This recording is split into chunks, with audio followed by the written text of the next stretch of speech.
My channel. Today I'll be continuing what if Naruto had the shield from Rising of the Shield Hero. But before we get into that, I will please like to remind you all to leave a like on the video and subscribe if you want to. That's up to you. Anyway, without further ado, let's get right into the video. Open this part with like everybody getting into like this, like Naruto and Hinata waking up to get ready for school, and when they get there, they're like, I'm gonna say the second to last people. Say the last person was Sasuke, only because the Uchiha massacre and junk, and word about that spread fast. So yeah, like yeah. So like Naruto, he tells Sasuke like if he wants to train or something, like after school they can. And Sasuke tells him like, hey, like, yeah, that sounds like a good idea. We could go get some training done. And like Sasuke, after Naruto tells that to Sasuke turns back around, and Naruto, like, he knows that there's like nothing that he could do or say that will change Sasuke's opinion of not opinion but mood right now. So he kind of just he sits back down, and they're looking in the class, like they're just paying attention to class. And halfway through the class, like one of the kids gets up and he's like, you know what, I just can't take it anymore. And I'm gonna say it was Kiba. No.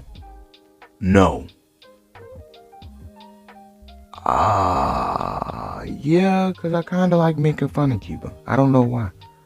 Anyway, peep game.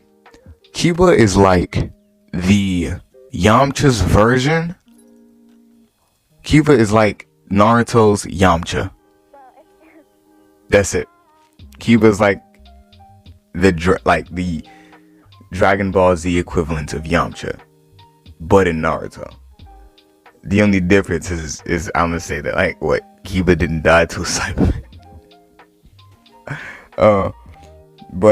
Yeah, they both don't have a lot of screen time. Both of their not both of their powers, but one of their powers kind of don't make sense. I mean, I get being a sensory type ninja, but Fang over Fang doesn't look like it makes any sense to me. It wouldn't really be called Fang over Fang if you look at it. Just be called Spitting Dog and Man. But I get it. Anyway, just thought I should trigger some Kiba fans out there. Anyway, so like he gets up and he tells like Naruto that he shouldn't really be here because, well, the Nine Tails and junk.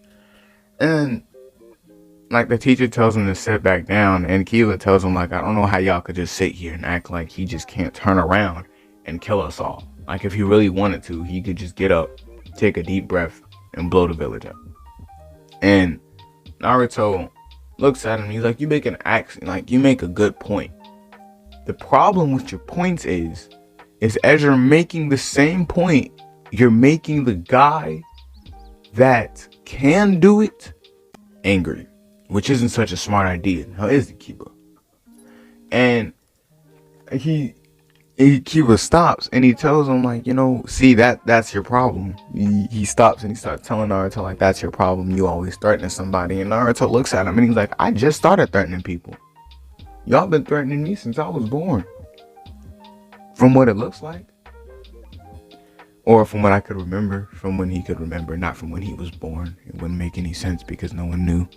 Anyway, so yeah, so Kiba tells Naruto like, after this, after school he challenges him to like a little fight, and Naruto accepts underneath a condition that if he wins, can't like nobody talk to him about how he doesn't belong in the school academy anymore. And like Kiba agrees, but like not, I'm gonna say Choji didn't agree with it. So Choji also doesn't like Naruto in this one. So yeah, that's like a whole nother reason. I'm gonna get into that later. So yeah, Choji doesn't like Naruto. So he tells Kiba like, if you lose this, I'm not finna change my opinion of him. I'm still not gonna like him. And Naruto looks at Choji and tells him like, that's fine. just can't say it to my face, or there will be consequences. And Kiba looks at him, and Choji, like, he's like, what do you mean by there will be consequences? Because, like, now Choji, like, you threatening me too? So Naruto was like, oh yeah, there will be. Because, you know, at that point, after I beat up him, and the deal has been made, after that, anybody that talks after that point, I'm going to just start beating them. I'm not even going to give y'all the chance to realize y'all mistake. I don't belong here. I'm going to give you a good reason as to why they put me in the academy and not put me on the battlefield. And, like, Naruto, like, the school day ends, and the entire time Kiba and Choji have been thinking about what the hell Naruto just said. So when they get to, like, little small training area, or the one training area that the kids are able to go to outside of school, the ones that aren't in squads yet. So when they get there, Naruto, I'm gonna say, so everybody that's on Naruto's side, I'm gonna say is Tenten, Sasuke, and Hinata. That's it. Those are the only people that are on Naruto's side. No, and Shikamaru. I'm not even gonna cap it, y'all. That's my guy. Shikamaru is my guy. You don't like Shikamaru? Well, you might as well get off the video now. Put you over here. Anyway, so like, Shikamaru tells Naruto, like, you know, maybe you should reconsider, because even if you do win the fight, there's no guarantee that anyone's going to trust you afterward. In fact, this might further prove their fact of you being a danger to them all. And Naruto looks at him and he's like, I know that could be a case, but at this point, you know, I'm just ready to get anything across to them. Anything to make them just genuinely stop trying to talk to me about how I don't belong anywhere. I'm just ready to get them to shut up. So I'm gonna just fight him, beat him up, and then probably end up having to fight Choji right afterward. And Sasuke tells him, like, you know, if you need some help, he'll jump in. There ain't nothing to it. And Naruto looks at him, he's like, nah, I should be fine, you know? So, you know, they start fighting, and they get in their positions, and, you know, Shikamaru tells them to fight, and they start fighting.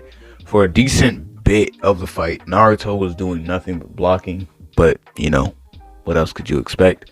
And until, like, Kiba tried to get cocky and use one of his Fang over Fang techniques. Use the Fang over Fang, or attempt to, or use something similar to it. Basically, when he tried to use Akamaru, the dog, Naruto decided that he was going to start using the abilities of the shield. So when he started trying to use the dog, Naruto, you know, he spawned those 3 little shields that, you know, the dude, yeah, so he spawns in those shields, and he's using these to, like, keep Kiba in a certain spot and not allow him to move, if it makes sense. Like, yeah, he's cornering him with these shields. So after, like, Kiba gets pushed up against the tree, and Naruto, you know, he walks up to him and he's like, so, like, how do you expect to get out of this one? And Kiba basically tells him how this is no fair, because, you know, these little green or whatever shields, they can't be broken. And Naruto's like, oh no, that's a lie, because they can, you're just weak. And he's like, what do you mean by that? And Naruto tells him, like, I've never said that any of my abilities are unstoppable. Y'all are just too weak to damage me. And Kiba gets mad, and he uses, like, a smoke bomb, and since Naruto wasn't really prepared for it, it does catch him off guard. So he starts, like, coughing and junk, just moving the stuff out of his face. And when Kiba appears behind him, he pulls out a kunai. But before he could put it up to Naruto's neck, he's gone. Like, legit, Naruto disappears. And now everyone's just standing there. And Sasuke kind of already knows what just happened. And so does, like, everyone else on Naruto's side. But not a lot of people understand how, like, you know, yeah, so they're all looking around for Naruto, but, like, just also out of nowhere, Naruto kind of just reappears standing in front of Kiba, not behind him, in front of him. But before Kiba could do anything, he puts him in, like, the little, if you watch the Shield Hero, I forgot what the shit's called, but it's like a ball, and he puts him inside the ball, and it's wrapped some chains and shit around it. I think it's pretty cool, but he basically traps him in a ball and starts swinging him around. you know, because he's able to control the ball. Why wouldn't he be able to swing him around? So he starts swinging him around, and Kiba basically tells him like, hey, yo, I give up. Like, let me down. I don't even, you know. So after Kiba gets let out, he starts throwing up because he's real nauseous now. And Choji tells him like, hey, yo, that's not necessary. That wasn't fair. And Naruto looks at him and he's like, how wasn't it fair? You know, he started using his dog's abilities, so I started using my shield abilities.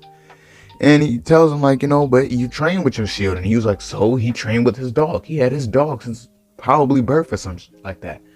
Why can't I, you know, use my shield abilities? And, you know, Choji, he's like, you know what, bro?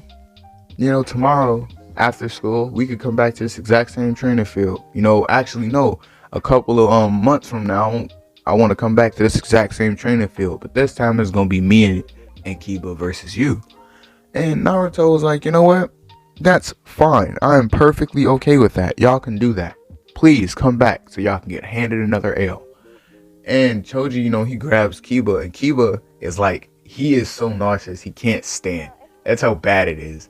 So, you know, when Choji and Kiba leaves, everybody else kind of like disperses out of fear of Naruto trying to fight them. And, you know, when Naruto starts walking back over there to Shikamaru and Sasuke and Hinata, he notices that Shikamaru and Hinata are mad.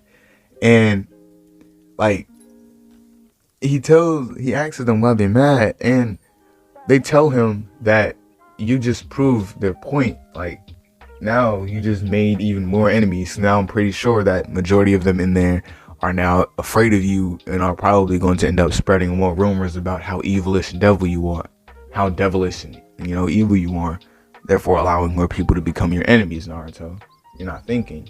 And Naruto tells him like, I am thinking. Y'all just thinking about the long term. I'm thinking about short term. Well, y'all are thinking about the short, kind of like medium term, and you know, these enemies could jump out and be really strong. I'm looking at the long term, while these enemies could jump out, be really weak. I could beat their ass, then become the Hokage.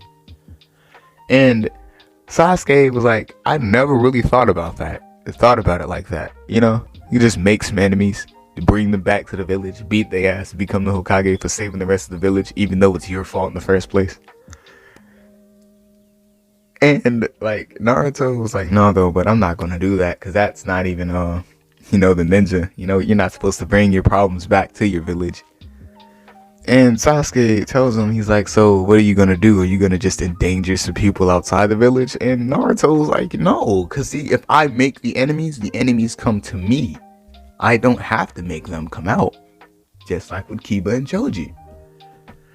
And like Naruto tells him like, so are we finna train or what?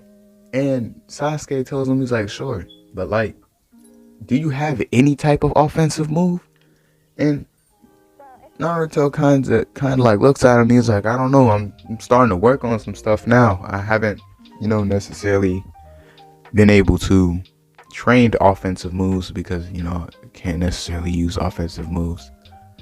So like, everybody starts training, and this is where I'm in this video off. If y'all enjoy the video, drop a like. If y'all enjoy my content, please subscribe. Anyway, this has been Shinobi.